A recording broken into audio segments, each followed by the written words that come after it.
Welcome to Life by Design for Chiropractors, episode 63.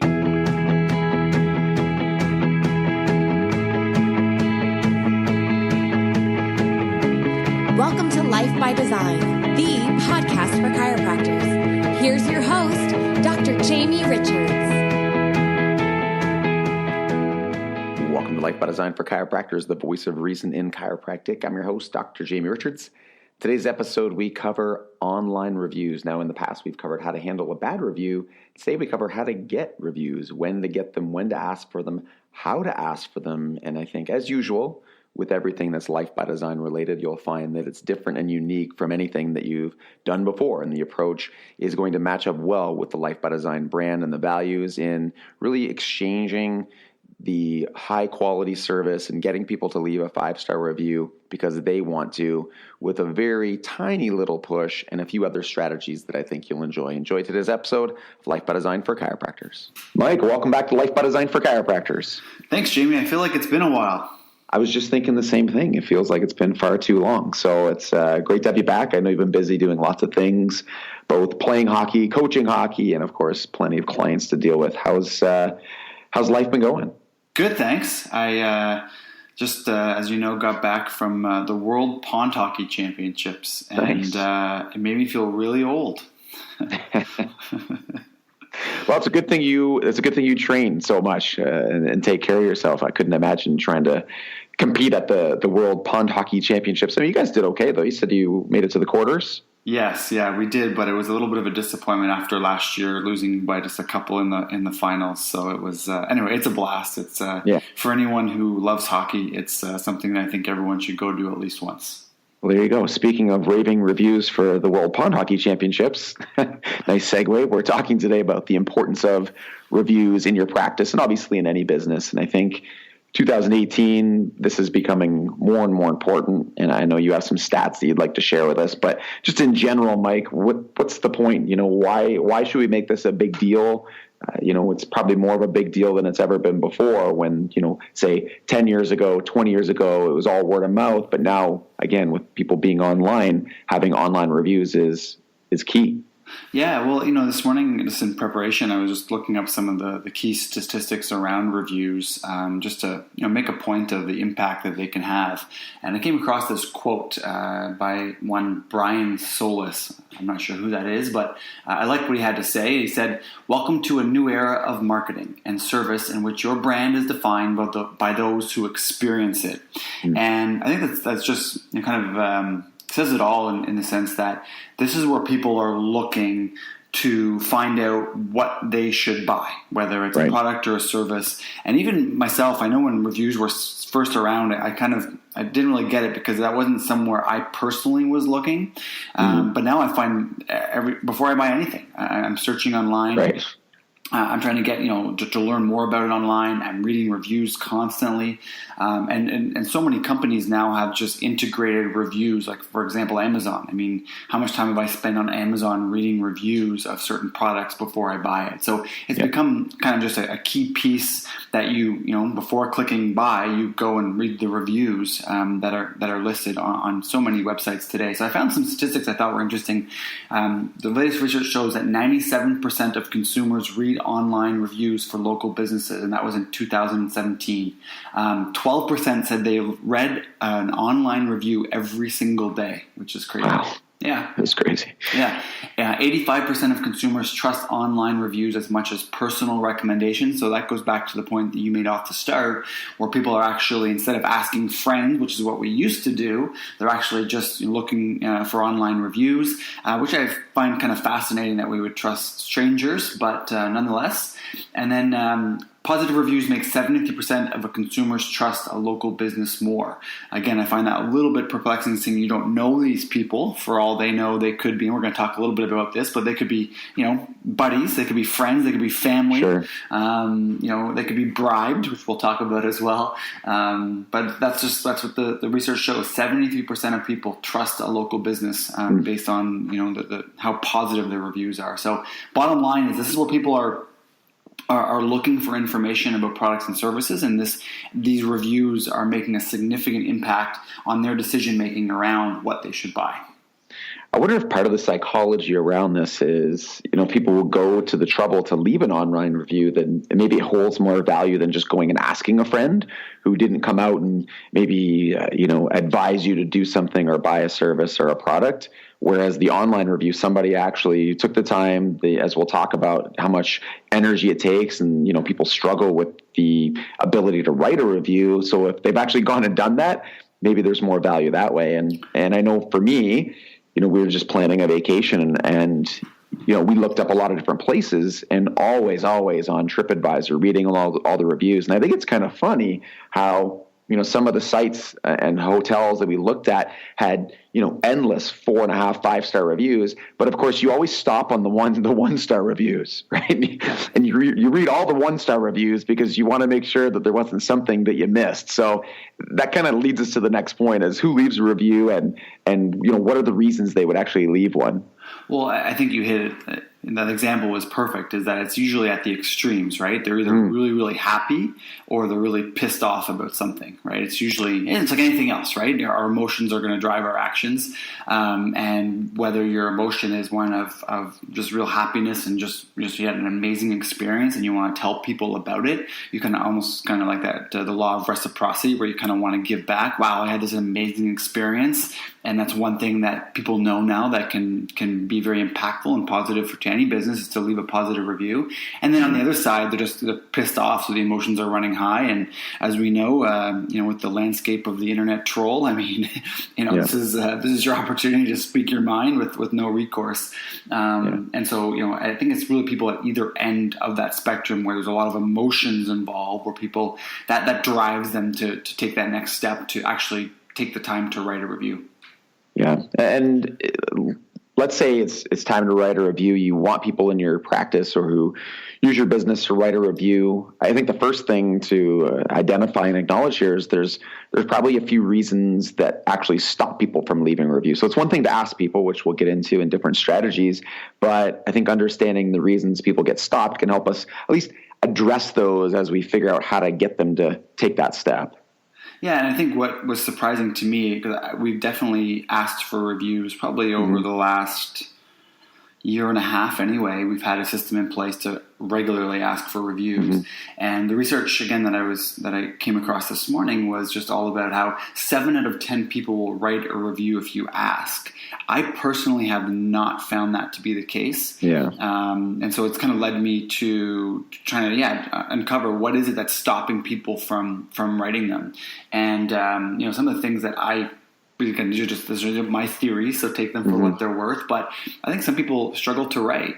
And, I've come across this, and I don't struggle to write. I come across someone asked me to write a review, and I go to write it, and I want it to sound good, right? My name's beside it. Right. I want to look good in this review. And I want to do well, right? Especially if a friend, or even just a business that I did business with that I really enjoyed the experience. I want to do well. I want to write something that's really going to be beneficial to them. So there's part of, maybe that's just me trying to write something that's really, really good. But I kind of stumble. I kind of like, if it doesn't come to me immediately, I'm kind of like, damn, can I move on? I don't want to do this. Can I move on? So again, my theory is, if I, as someone who writes a lot and writes well, if I sometimes struggle to write that really good review on the first try anyway, if I want to give up, then I can just imagine someone who doesn't write every day, because I know that's before that was part of my vocation, where writing was part of what I did so much, is I struggled to write. It was not something. I remember back, kind of a tangent here, but I remember back in university, to be honest, I chose, and this is when I was an undergrad, I chose courses based on whether or not I was going to have to write anything. So if I had to write like a paper, not taking that class. Typical jock there, playing hockey at the time. But, so I think there's a lot of people out there like that. So that's one of my theories, and maybe one that's maybe personal to me and maybe just more in my head than anything else. But I do think it's true for a certain number of people anyway. Sure.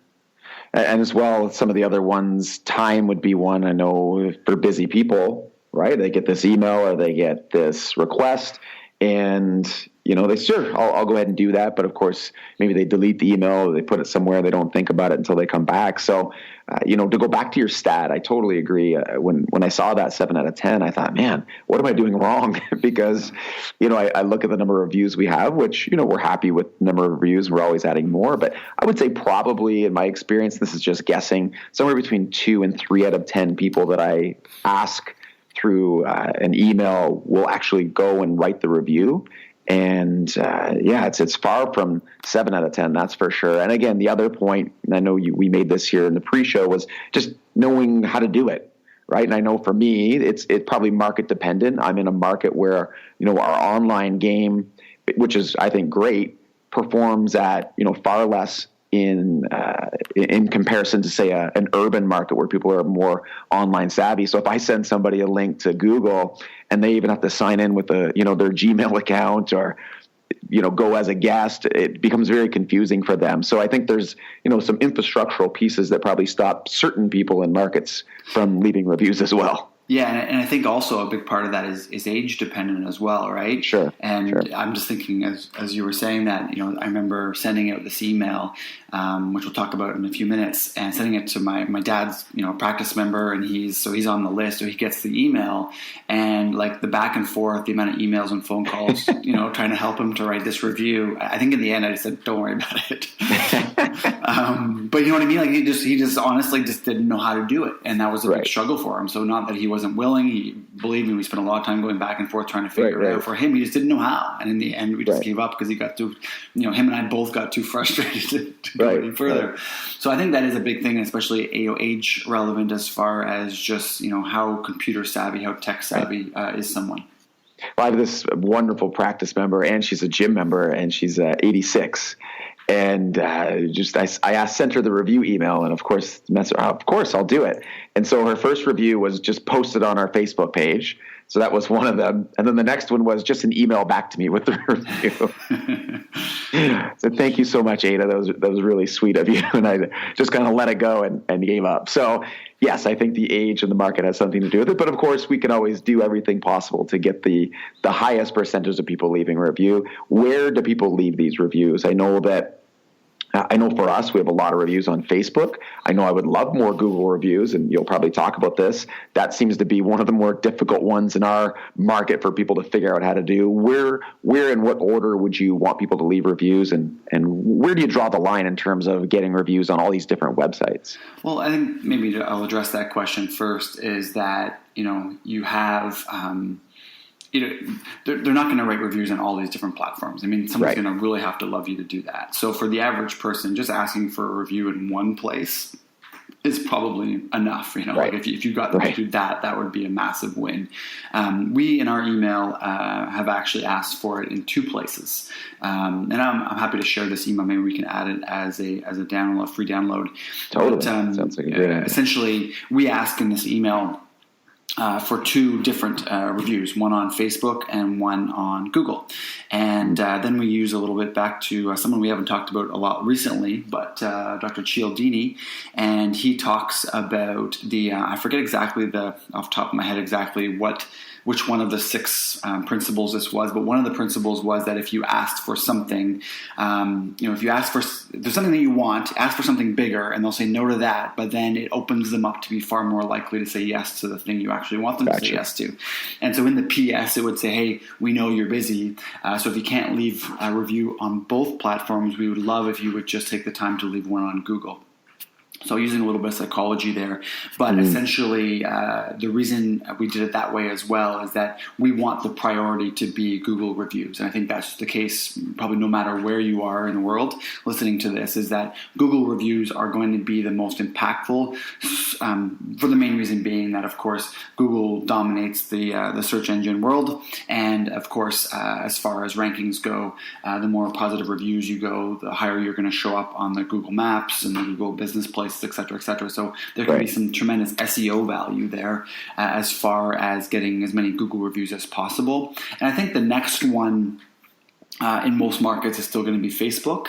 And then there's a whole bunch of other ones. I mean, there's Yelp, there's RateMD, which, again, both of those are not things that people use a lot here, but those are certainly in other places around the world. So you may have other local ones or other ones that are kind of unique to your countries, but Google is probably always going to be number one no matter where you are. Facebook likely still number two, and again, you may have some others that may be valuable. But I would again pick one or pick two to get focused on, because leaving a review in one place is enough of a struggle to get. Leaving 1, 2, 3, 4, 5 is far too much of an ask, in my opinion. Yeah, I would agree with that. And we've seen the same thing. And that gets us into the actual system. And you were saying over the last year and a half, you've implemented a system. I know that we have a very similar system in terms of the actual email we send out. I believe we have two different approaches to when they go out. So maybe talk about how you send yours out. I'll share mine, and we'll give people a couple different options here. For sure. And I think based on what I know about how you do it, I think the biggest difference is just the timing. And the timing is really, really important. And I think just being very strategic about the timing based on your processes. So ours are a little bit different. So that's why it may work better in one instance or another. The point being is, as is everything that we teach you, is having a good system in place and having it be a strategic system that can take advantage, in some way of, in this case, the psychology around when someone is most likely to leave a review. So for us, what I do is we have that email I was just kind of describing, which again we're going to offer as a free download in the show notes here, is we have that preloaded in our CRM, and essentially I have it in my Things. If you're part of the chiropractic productivity system, you know that I use software called Things, and every Tuesday, which is the day that I'm in practice, it pops up a little reminder that says send someone a review. And so every Tuesday morning, I'm looking at my day sheet in our pre-huddle, and I'm looking at the people that are there, and I'm trying to pinpoint a few people who A, have not been asked for a review before, and B, are at a point in their care where they're really excited, they're getting great results, they are just ripe to write a review, right? They're in that, they've got those emotions, they've got that positive feeling about the office, the practice, and their experience, and so they're just ripe to write a review. So I'm kind of just making a note of those people. I usually wait to do it in the day till the end when I've actually interacted with them, right? So I know that they're still on a high, and it's still a good time to do it. And so all I do then is, once I've met with them, I just go into the office there, into my desk, and I tag them with the appropriate tag that in our CRM sends out this automated email that goes out to them, and it's that email that we're going to offer to you. So that is something that I do every week. So in our office we have multiple docs, and everyone does it at least once a week. So you can imagine how those reviews start to add up quickly. So that's the main way that we get reviews on a regular basis. Yeah, I think the key, Mike, and it's the same thing for our system, is just addressing the psychology of where people are at. Are they excited? Is this something that, they're going to be more willing to do? Obviously, you want to take advantage of those things, going back to how difficult it is. So anything that you can get in your favor that's going to get them to lean towards actually taking time to, take these steps and follow the link and do all these pieces is going to be, I think, the most important part of that. For us, we do at the end of corrective care, which, what happens there real quickly is they get through the end of corrective care. We make a new agreement to move into the next stage of care. After that agreement's made, the next visit, they're getting a request to do the success wall to go on to join the Drive to 1 Million Families. And after they've done that, they've actually marked off, what all the subjective changes are for them. They've been willing to celebrate that. And as soon as they say yes to that and we get their picture, then they automatically get that email, which asks them to leave a review. So there's that natural, hey, I just told you I loved you, and here are all the things I love about you. And so, let me go ahead and ask you if you'll go ahead and write that somewhere else. So that's the natural progression for us. And again, 2 out of 3 out of 10. So maybe I'm missing something there, but for now, that seems to be the system we're going with. Yeah, no, and I think that's great, right? Again, at the end of the day, it's having a system, having a strategy, and really coming up with something that works, and then measuring it, right? So if you're getting 2 out of 3 now, maybe you tweak it a little bit, see if you can get up to 4 or 5. I mean, that's just, this is marketing, and this is the nature of marketing, where you've got to try something, you've got to measure it, and then you've got to tweak it, and measure it again. Maybe that's something just to tweak a little bit. And our end too, maybe we could get a lot more if we kind of had more of because we do the testimonial inspirational pictures, we call them as well. So maybe if we added that little piece in there, we could get even more as well. So something that it sounds like we'll both try.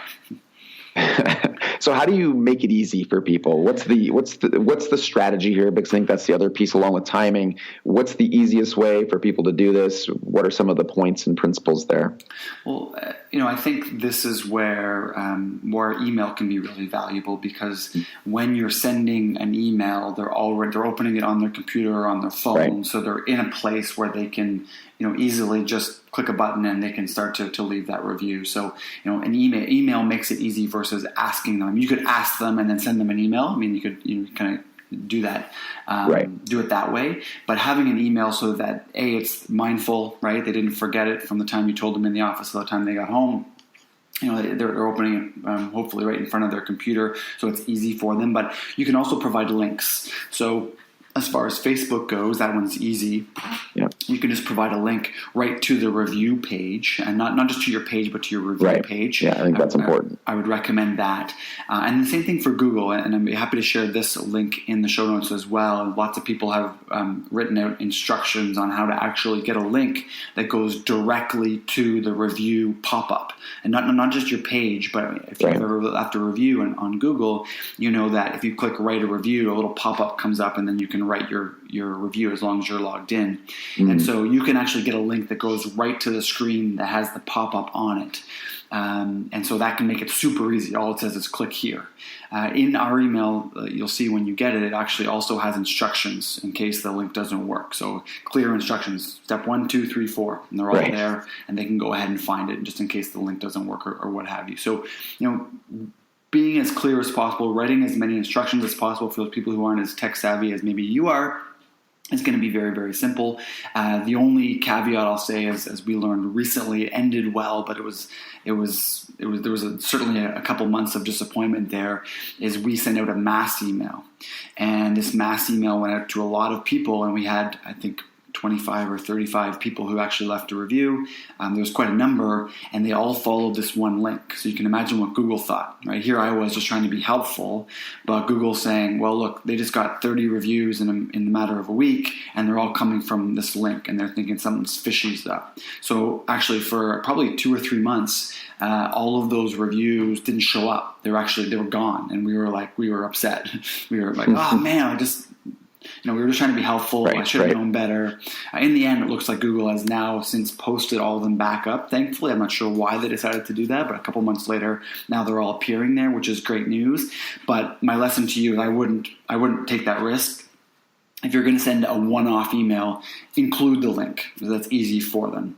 If you're going to send it out to a lot of people all at once, and you're going to get a ton of reviews all at once, don't send the link. Just give them instructions on how to go and find your page and find the actual review area on their own. Otherwise, you could get flagged, and the reviews may not show up. Well, Mike, that leads us to this idea of bribing people, and I know you'll share your experience with this, and that's really how that mass email went out. That was part of a system that you had put in place to get a one-off message out to a lot of people and get a bunch of reviews. And, how do you use bribes? I know definitely at Life by Design, this is something that I don't want to say it's counter to what we maybe would advise, but, I think we had to get over ourselves in terms of doing this and advising this. So share your experience. What would you do if you did it again? And how can offices use this to their advantage? Yeah, I think you're right, and it came to the point where I think all of us, right, we don't want to have to bribe someone to do anything, right? We want them to do it because they think it's the right thing to do. I think that's just part of having, integrity and honesty as virtues, right? In the sense that we want people to love us, to refer, to write reviews because they want to, right? They love the experience, not because I said I'll give you X to do Y. And so the problem is that I was realizing that in my community, all these offices around us that weren't nearly as big, and I guarantee didn't have nearly the impact or has helped as many people as our office has, had 2x, 3 times the amount of reviews. And a quick little bit of research on their Facebook page showed that they were bribing people to write these reviews. And so, I quickly kind of had to make a decision, right? Am I okay with bribing someone to write a review, or am I going to be left behind? Is my site going to be, have 30 reviews and everyone else is going to have 100 reviews? And I had to make that decision. And so I came up with a solution and that I felt good about. And again, I'm happy to share this. Maybe we'll put both the emails in the download, Jamie. And I'll share this exact email, but what I'd love to do is to read a part of it. And this is how I just, from a place of character and morality, this is where I made this okay in my mind. Okay, and I'll just read a little part of the email, and again, you can download the rest of it. But this is what we chose to do. We chose to bribe people. We had a whole bunch of prizes that we put together, and we sent out this mass email to our list. And the part I want to read to you is this. So this is halfway down the email. Did we mention that we're willing to bribe you? Yep, you read that right. But we want to be clear. We don't want to bribe you to leave a 5-star review. We only want legitimate 5-star reviews. So if you don't think we deserve a 5-star review, please email us and tell us why. You won't hurt our feelings, and we'll also put your name in for a chance to win. We don't want what we don't reserve. So you can see I'm obviously talking. It's brand building is what I'm doing, right? Essentially, it's brand. We're not saying, hey, we want to fool everyone with these fake reviews that we've bribed people for. We're like, we only want what we deserve. We're about honesty. We're about integrity. But we are not above bribing you to take the time. We're all busy and it takes effort to write a review. The draw is to thank you for taking the time to give us a 5-star review, or to email us and tell us how we can be better so we can fix it, earn your praise, and then you can leave an honest 5-star review. So anyway, it goes on from there. But for us, that overcame just the disconnect with bribing someone and our brand and what our company is all about. So again, a good example of how good copy, I think, is so valuable, where you can essentially, I'm asking for a review, I'm offering a bribe, at the same time I'm brand building. And again, that's a big part of your legacy and your community.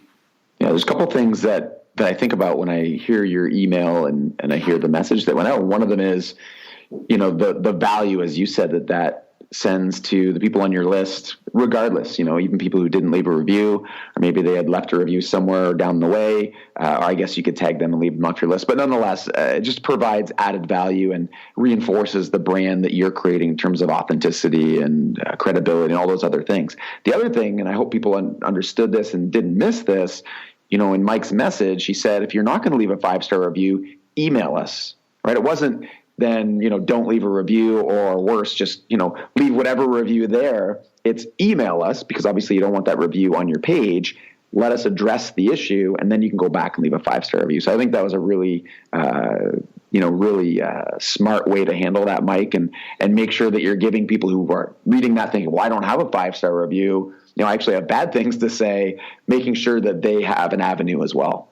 For sure. And again, back to the integrity piece of saying we are the excellence, I guess, as another value of ours, trying to make sure that, we actually mean it, right? We're not just saying that we want to do better, we're going to do better, but we need your feedback. And again, there's lots of times I know where, like we all do, you get complaints from time, sometimes you get complaints. And so it's just all in the way that you handle those. And if you handle them right, oftentimes what I've found is they become some of your best referral sources, and they're your biggest fans because of the way, you interacted and you responded and you acknowledged their concerns and you did what was right to make it better.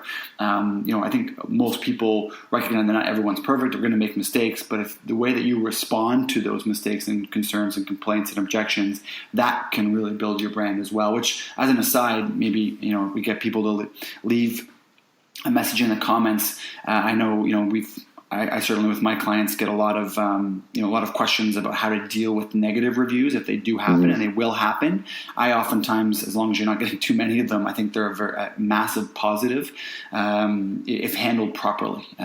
Negative reviews, if you answer them in the correct way, can be another way that you can market yourself, differentiate yourself, build your brand. I know that may seem a little counterintuitive, but trust me, if you handle it correctly, it will do that. So maybe that could be a future episode. Maybe let us know in the comments.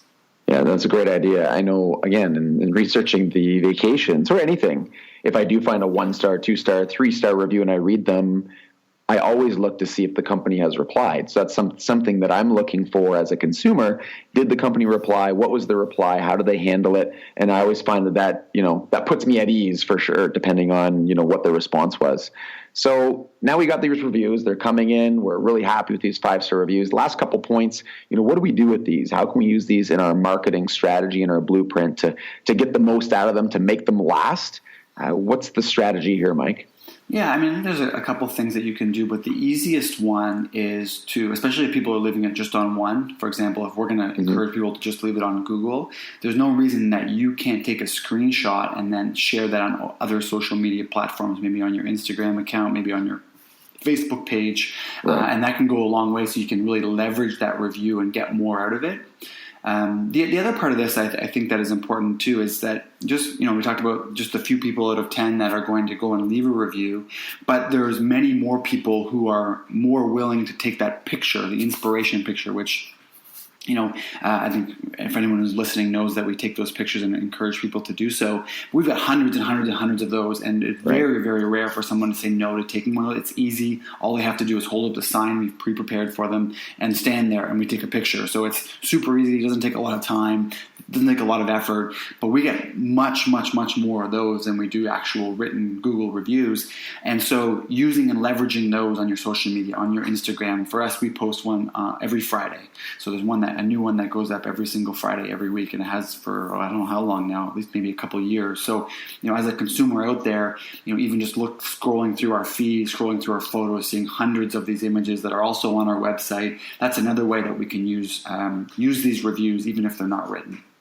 Yeah, I can attest we do the same type of thing as most of the Life by Design clients do, and that's been a really powerful piece of our marketing. I can say, in ours, we have them up in the front window. We have a lot of people walking by, and that's really been super valuable that way. And one of the things that I'll leave our listeners with, I would also take on the culture for yourself of leaving reviews. So you're talking about getting reviews from other businesses or other clients. And, Mike, you were saying you're more apt to leave a review now. And the same thing in my local area, especially if I go out and we have a good dinner, probably before I even start the car, I'm already leaving a review on their Facebook page or their Google account. And of course, it's authentic. I'm not just manufacturing these, but anybody that I use in our area, especially as a piece of our partners program, I've personally left reviews on all of their pages, either as a personal account, because I think on Facebook you can't leave it as your business account. So I'll put in the Life by Design Center, obviously there, but just starting to be more forthright in you leaving reviews if you want to get other people leaving reviews as well.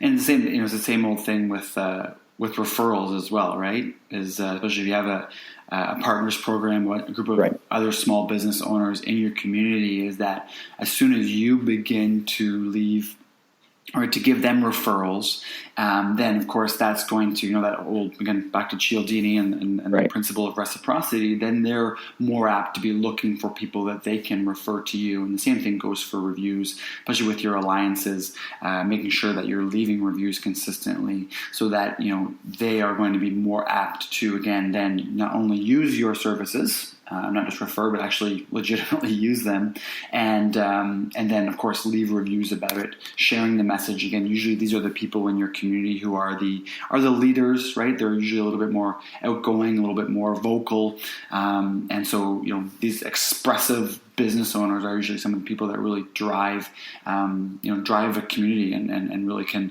their reviews and their word can really go a really long way. Oh, great stuff again on today's episode, Mike. Lots of really valuable pieces there, guys. Go to the show notes. You can grab those emails as a freebie for the download. So lifebydesignforchiropractors.com/podcast. And thank you for listening to the show, Life by Design for Chiropractors, the voice of reason in chiropractic.